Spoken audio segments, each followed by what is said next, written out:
Assalamualaikum warahmatullahi wabarakatuh. Waalaikumsalam warahmatullahi wabarakatuh.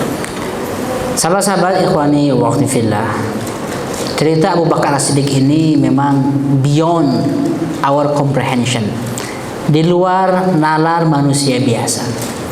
Karena ini ada manusia bukan nabi, tapi kok akhlaknya hampir menyamai nabi. Karena Rasulullah SAW mengatakan, kalau ditimbang amal Abu Bakar ini akan lebih berat dibanding seluruh amal umat Islam sampai hari kiamat. Sampai hari kiamat, saking besarnya pahalanya Abu Bakar As-Siddiq ini. Karena Allah Subhanahu wa taala itu Maha Adil. Setiap kebaikan kita itu akan dilipat gandakan kalau berefek bagi orang lain. Bukan hanya Anda berbuat baik, Anda berefek bagi orang lain, maka pahala dari orang lain itu ditransfer ke kita. Nah sekarang bayangkan orang-orang ini, Utsman bin Affan infaknya, Abdurrahman bin Auf, itu semuanya kebaikannya berkat dibuka kuncinya oleh Abu Bakar As-Siddiq di awal. Maka beliau ini tidak tertandingi soal juara dakwah. Baru satu pintu ya, juara dakwah. Lalu Abu Bakar As-Siddiq ujung tombak dakwah Nabi, hijrah dengan Nabi Muhammad, nanti ikut sebagai pendamping Nabi hijrah kan. Di antara banyak sahabat Rasulullah hanya Abu Bakar yang dipilih, bukan Utsman, bukan Umar, bukan Ali bahkan, tapi yang dipilih oleh Abu Bakar As-Siddiq. Seluruh perang utama ikut, sampai terakhir Fatu Makkah, perang Hunain itu ikut semua Abu Bakar As-Siddiq, nggak pernah absen. Jadi kalau barangkali ada yang menganggap, oh yang namanya sahabat mulia itu yang penting pikirannya kuat, ahlaknya bagus. Nggak hanya itu Pak. Kalau Abu Bakar As-Siddiq itu mendengar seruan ekspedisi jihad, beliau langsung turun. Nah hari ini mungkin ini PR-nya ya, saya semua hari ini di zaman kita itu, kita siap beramal yang sifatnya itu amal akhlak, amal hati, amal, bahkan kalau orang kaya itu amal infak gampang. Tapi kalau amal fisik, wah capek, ngantri, panas, nah itu sulit. Apa ya, harus jalan kaki 5 kilo, waduh susah. Saya ini berat badan berkurang, walaupun udah kurus tapi berkurang terus selama di UK karena jalan kaki terus. Jalan kaki karena fisik ini dipush untuk jalan setiap hari ke kampus. Nah, umat Islam juga perlu perhatian, Bapak Ibu. Abu Bakar memang bukan orang yang badannya kayak binaragawan, tapi dengan kapasitas seperti itu dia selalu ikut dalam momen-momen pertarungan fisik alias jihad. Berarti beliau bukan dia seorang pemberani juga. Nah sekarang Bapak Ibu, yang kedua, apa saja kontribusi Abu Bakar As-Siddiq? Pertama tadi ya dakwah, yang kedua adalah loyalitasnya. Rasul mengatakan, ma aradul islama ala ahadin illa kanat lahu qabwah. Aku tidak pernah menawarkan Islam ke siapapun kecuali pasti ada pertimbangan-pertimbangan. Illa Abu Bakar fa innahu lam yatala'tam fi qawlihi. Kecuali Abu Bakar yang tidak pernah ragu dalam perkataannya. Loyalitas itu sekarang barang berharga yang paling mahal. Baik itu loyalitas rumah tangga ataupun loyalitas di perusahaan, loyalitas di masjid, loyalitas di organisasi. Karena loyalitas itu masalah hati Bapak Ibu. Kita perlu membangun di dalam diri kita bahwa kadang-kadang ada hal-hal yang tidak berhubungan dengan hak dan kewajiban, tapi itu murni berhubungan dengan kecintaan kita dan kita menunjukkan bahwa kita loyal dengan orang yang kita cintai. Misal saya kasih contoh ya, jangan dulu ngomong Abu Bakar yang sangat tinggi. Saya mendengar bahwa di Jepang ya, orang-orang punya loyalitas tinggi terhadap to whom they serve, ke siapapun yang mereka layani. Jadi kalau ada orang Jepang itu kerja di sebuah perusahaan, dia mau dikasih tawaran yang menggiurkan di tempat lain, dia nggak mau, dia fokus loyal dengan perusahaannya sampai pensiun. Sudah selesai baru dia bisa jadi konsultan yang lain-lain. Loyalitas itu nggak bisa dibuatkan undang-undangnya, nggak bisa dibuatkan aturannya, karena harus datang dari hati. Kalau orang tidak loyal, mau dipaksa pun orang bisa berkhianat. Dihukum keras pun orang bisa menjadi pengkhianat. Mau diikat apa? Diikat dengan pernikahan juga orang bisa mengkhianati. Diikat dengan kontrak nih, didenda ya kamu 200 juta, dapat bonus kok 500 juta, gampang, sisanya masih ada gitu. Loyalitas itu tidak bisa ditahan-tahan. Kalau orang itu gak punya loyalitas, apapun bisa dilabrak Bapak Ibu. Makanya dosa paling tinggi itu adalah pengkhianatan kan. Syirik itu pengkhianatan terhadap Allah Subhanahu wa taala.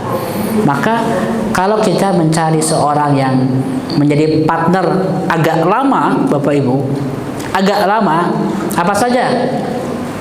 Hari ini belum nikah ya? Oh, udah nikah ya, kan? Nikah, alhamdulillah. Berarti sudah tidak ada yang belum nikah di sini. Bagi anak-anak Bapak deh, Pak.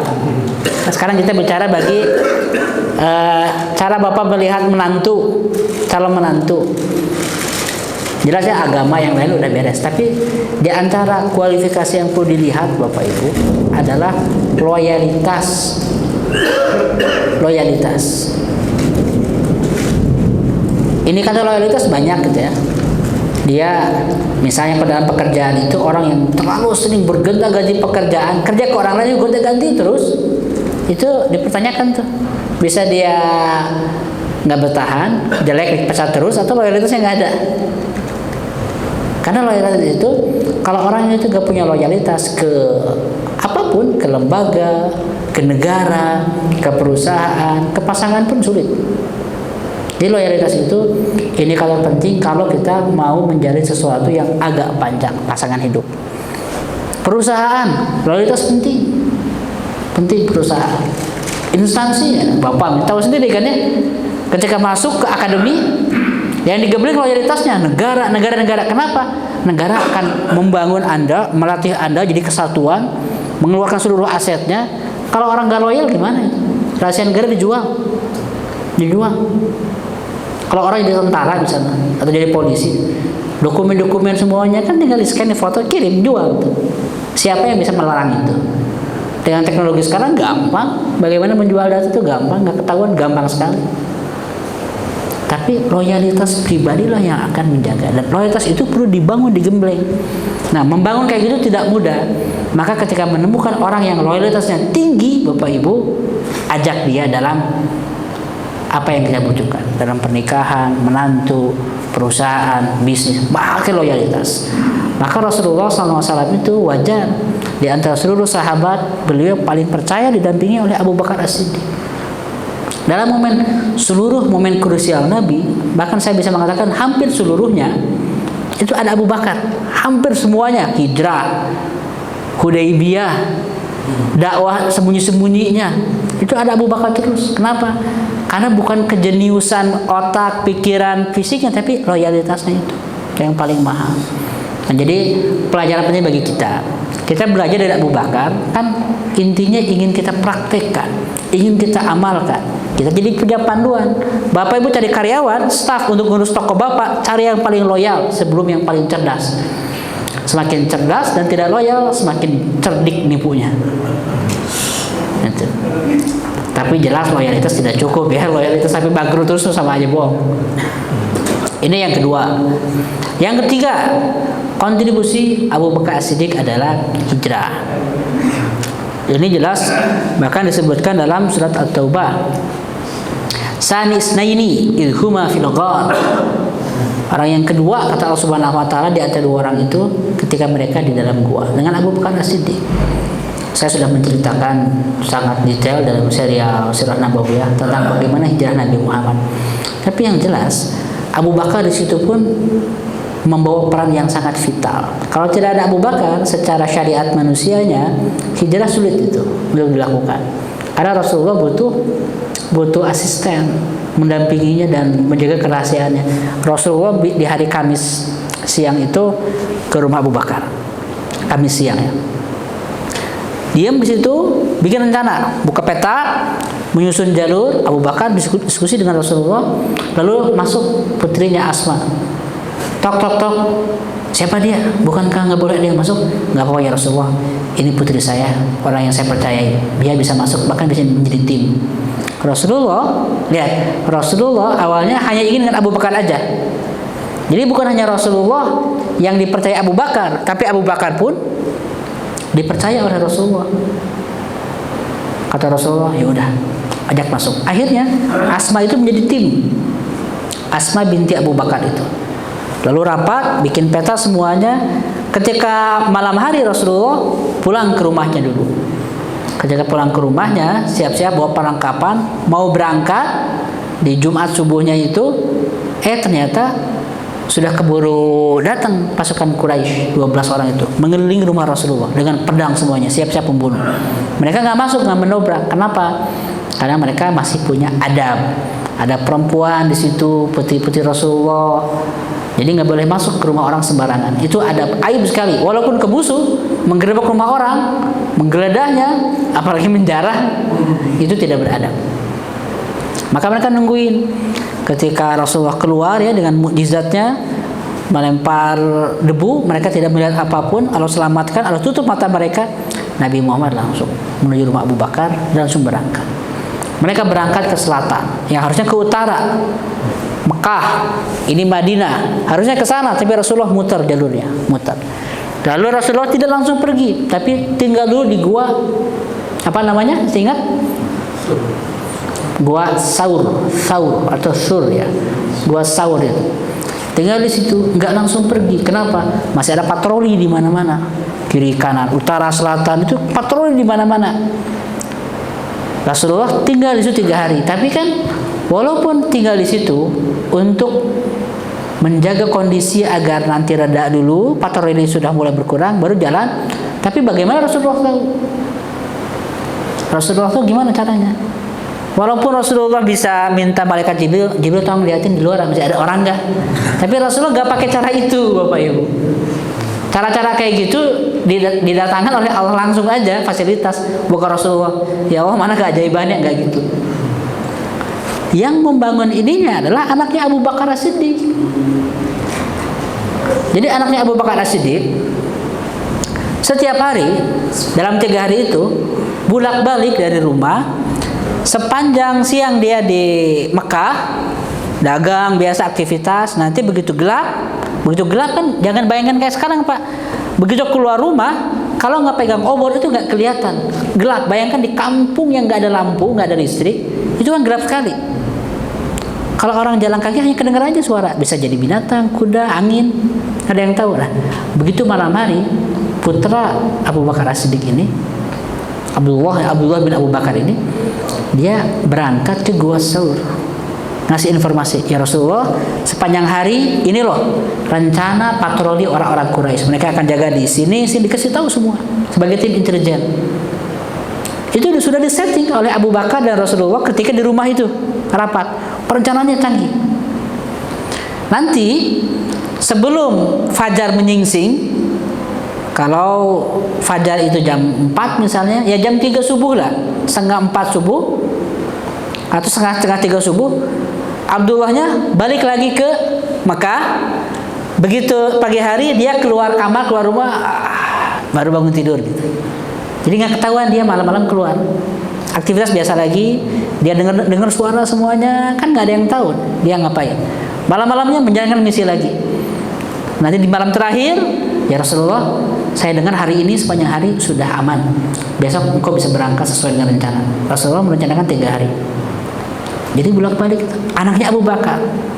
3 hari itu kira-kira Bapak Ibu, 3 hari. Makan, minum, butuh bawa segimana itu? Banyak bukan? Makanan 3 hari itu. 3 hari, mungkin tahu tumpeng lah, timbel lah, sambal lah, kerupuk banyak gitu. 3 hari gimana?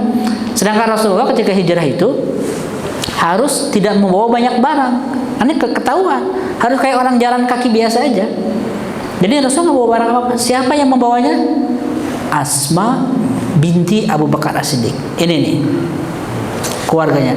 Asma binti Abu Bakar As-Siddiq yang membawa makanan selama 3 hari. Kondisinya dalam riwayat sedang hamil tua 7-8 bulan. Jalan kaki ya dari Mekah ke Gua Saur. Harus ke lereng bukitnya dulu. Itulah 3 hari Asma itu mendampingi ayahnya dan juga Rasulullah SAW. Sampai akhirnya Rasulullah hijrah. Ada satu riwayat di dalam gua itu Ketika Rasulullah lelah, Rasulullah mau tidur, ya Rasul tidur di paha saya biar empuk. Kan batu semua Pak, nggak bawa sleeping bag, nggak bawa bantal, di paha Abu Bakar As-Siddiq. Terus ada kalajengking menggigit kaki Abu Bakar. Ada yang pernah nyobain? Ada yang pengen ngerasain Bapak? Disengat kalajengking, sakitnya bukan main pasti kan? Gigit semut aja sakit. Akhirnya Abu Bakar nahan. Kenapa? Takut membangunkan Rasulullah yang sedang tidur. Tapi karena sakitnya nggak tertahankan lagi, sakit sekali nggak kuat lagi, akhirnya nangis, keluar air matanya, sakitnya nahan sakit. Air matanya menetes ke Rasulullah. Rasulullah bangun. Ada apa? Ya Rasulullah, nggak ada apa-apa, tapi ini saya sakit. Kena kalajengking. Sama Rasulullah dengan lidahnya diobati dan sembuh. Di saat itu pergilah mereka. Kita tahu ceritanya, Rasulullah ketangkep juga akhirnya sama Suraqah, tapi Allah selamatkan mereka berdua dan jalan ke Madinah.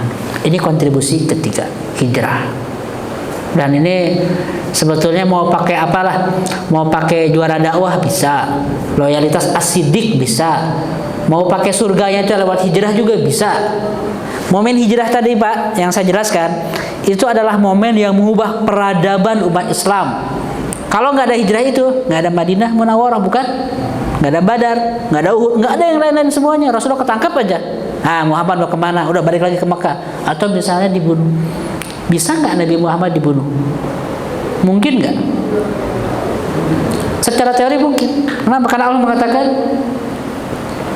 "Au qutilan qalabtum ala aqabikum." Apakah kalau sang nabi itu terbunuh, kalian akan berbalik dari jalan Allah? Artinya secara teori Rasulullah mungkin terbunuh. Karena Rasulullah bukan malaikat yang nggak bisa ditusuk. Kalau ditusuk pakai pedang, meninggal Rasul. Jadi secara manusia Rasulullah harus hati-hati jangan sampai terbunuh. Nabi ada nggak yang nabi yang terbunuh zaman dulu? Ada nabi-nabi yang terbunuh kan? Jadi nabi-nabi itu tidak aman dari pembunuhan. Ya jelas Allah menyelamatkan, tapi manusianya pun, nabinya pun hati-hati bikin perencanaan. Nah Abu Bakar inilah yang mengatur dengan Rasul barang-barang perencanaan hijrah sampai akhirnya berhasil. Nah ini yang ketiga Bapak Ibu ya, hijrah. Jadi bukan sekedar Abu Bakar teman saya hijrah yuk jalan-jalan ngeriang gembira menuju Madinah, enggak. Ini jalur pengejaran yang sangat menegangkan. Yang keempat, kontribusi Abu Bakar. Mau pakai pintu jihad bisa. Ini semua perang utama Rasulullah ada. Badar, Uhud, Ahzab, Hudaybiyah, Khaybar, Hunain, Tabuk. Di sini ada Abu Bakar semua. Di luar perang-perang yang khusus Abu Bakar memimpin, yang Rasulullah tidak hadir, khususnya disebutnya Sariyah. Ada juga yang kayak gitu. Sebanyak ini Abu Bakar ikut. Maka punya badan yang tidak gagah besar, berotot, itu bukan jadi hambatan untuk mengerjakan amanah-amanah fisik.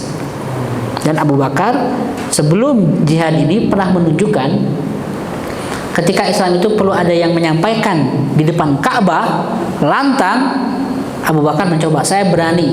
Tapi karena Abu Bakar ini kabilahnya kecil, banyak orang yang punya nyali melawan Abu Bakar. Kalau ke Umar nggak berani. Akhirnya Abu Bakar pernah dikeroyok, ditipu pakai sepatu, dipukulin pakai sepatu, sampai bonyok Abu Bakar ini, dan sakit berhari-hari. Sakit berhari-hari. Ini Abu Bakar As-Siddiq, kontribusinya jihad. Semuanya ikutan Abu Bakar As-Siddiq itu. Sebentar. Lalu Abu Bakar As-Siddiqnya apa saja kapasitas yang membuat Rasulullah itu memiliki kebijakan-kebijakan yang tepat. Sepanjang hidup Rasulullah SAW menjadi Nabi, Abu Bakar ada dalam momen-momen penting. Satu, pakar sejarah membuat Abu Bakar As-Siddiq mampu memberikan arahan apa strategi koalisi yang paling tepat dengan siapa. Karena Rasulullah terbatas juga wawasannya, tidak seperti Abu Bakar As-Siddiq. Maka Rasulullah menggunakan Abu Bakar As-Siddiq sebagai konsultan dalam politik. Dalam dakwah sembunyi-sembunyi, Abu Bakar juga berperan sebagai orang-orang yang paling banyak merekrut yang tadi Anda lihat nama-namanya. Dalam dakwah kabilah, Abu Bakar As-Siddiq berperan sebagai orang yang menfilter, ya Rasulullah jangan kabilah ini bahaya, pengkhianat. Karena Rasulullah nggak boleh salah memilih kabilah. Jadi setiap kali Rasulullah mau masuk ke sebuah kabilah, Abu Bakar As-Siddiq memberikan briefing dulu. Dan pemimpin penting sekali, butuh sekali punya tim yang bisa membriefing dengan bijak. Kalau enggak, kadang-kadang pemimpin sekarang apalagi di zaman media sosial, ngomongnya salah karena yang membriefingnya memberikan data yang salah. Hati-hati Pak dengan konsultan yang ngaco. Kadang-kadang ada konsultan ataupun tim yang sengaja diinfiltrasi oleh orang, dibuat menyesatkan kita. Dia dibayar, disogok agar kita dapat data yang salah, kita ngomongnya salah, sikapnya salah, langkahnya salah. Maka penting sekali punya konsultan yang loyal ya. Hijrah dan nanti Abu Bakar As-Siddiq menjadi khalifah. Abu Bakar As-Siddiq pun menjadi orang yang paling kuat stabilitas jiwanya di masa-masa di masa-masa penindasan. Banyak orang yang tumbang Bapak Ibu. Banyak orang-orang yang tumbang. Ketika orang-orang itu tertindas, yang ada dalam pikiran para sahabat itu adalah bagaimana dirinya selamat dan akidahnya tidak tergadaikan. Itu aja. Bilal bin Rabah kan, Ammar bin Yasir. Tapi Abu Bakar As-Siddiq di masa yang paling rumit, disitulah sebetulnya level jiwa manusia itu terlihat. Bukan ketika masa tenang. Ketika ada masa yang berat, krisis, ada musibah, disitulah mana orang yang jiwanya paling kokoh. Bukan uangnya paling banyak, bukan jabatannya paling mentereng, seragamnya paling berkilau, mobilnya paling mewah, tapi siapa jiwa yang paling kokoh ketika ada musibah. Jadi ketika para sahabat itu kena musibah, Abu Bakar As-Siddiq dia tidak disiksa karena dia bukan budak, dia bangsawan juga, punya uang banyak, tapi dia berani membeli budak-budak yang dianiaya itu, dibeli satu-satu, setelah itu dimerdekakan. Salah satunya adalah Bilal bin Rabah. Sampai-sampai bapaknya itu Abu Quhafa bilang, ya Bunaya, kenapa kamu membebaskan orang-orang yang lemah, du'afa? Kenapa kamu tidak membebaskan orang-orang yang kuat, membeli budak-budak yang kuat, setelah itu bebaskan boleh, sehingga mereka hutang budi menjadi penjaga kamu, jadi bodyguard-bodyguard yang kuat. Kenapa nggak kayak gitu? Kamu habiskan duit kamu untuk belanja budak terus memerdekakan. Kata Abu Bakar, saya melakukannya untuk li'ilai kalimatillah, untuk meninggikan kalimat Allah Subhanahu wa taala, kata Abu Bakar As-Siddiq. Jiwanya kokoh. Dan yang paling terlihat Bapak Ibu, ini momen yang paling menegangkan adalah ketika Rasulullah wafat. Itu semua sahabat gempar, histeris, perempuan-perempuan berteriak. Mereka banyak yang menaburkan debu ke wajahnya, ke kepalanya. Tradisi zaman dulu. Para laki-laki nggak percaya, nggak mungkin ini. Ketika Umar bin Khattab itu datang, dia mendengar Rasulullah wafat, wah dia langsung lari buru-buru ke depan masjid. Dilihat semuanya kayak gitu. Setelah itu, pas melihat Rasulullah sedang dikerubunin di rumahnya, dia teriak-teriak, "Man qala anna Muhammad qad mat la darabtu 'unuqah," katanya. Siapa yang mengatakan Muhammad sudah meninggal, akan aku tebas batang lehernya. Bukan benar-benar mau membunuh, tapi maksudnya hadapi saya gitu. Itu bahasa kiasan ya, bukan artinya dia mau membunuh orang. Jangan berani-beraninya bilang Muhammad sudah mati. Dia terus teriak-teriak marah-marah. Stop, jangan ngomong. Dia marah-marah. Abu Bakar belum datang. Jadi di momen-momen terakhir Rasulullah sebetulnya juga sudah saya ceritakan ya. Tapi ini saya akan fokus ke Abu Bakar ya. Ketika Abu Bakar datang, melihat Umar lagi marah-marah, dia fokus saja ke rumah Rasul. Dia bisa masuk karena dia mertua Rasul kan. Aisyah putrinya di dalam. Kalau Umar mertua juga, cuma kan di dalam rumah Aisyah. Nggak bisa masuk, ada Aisyah kan. Kalau putrinya Umar itu Hafsah, tapi sedang dengan Aisyah Rasulullah itu pas saat wafat.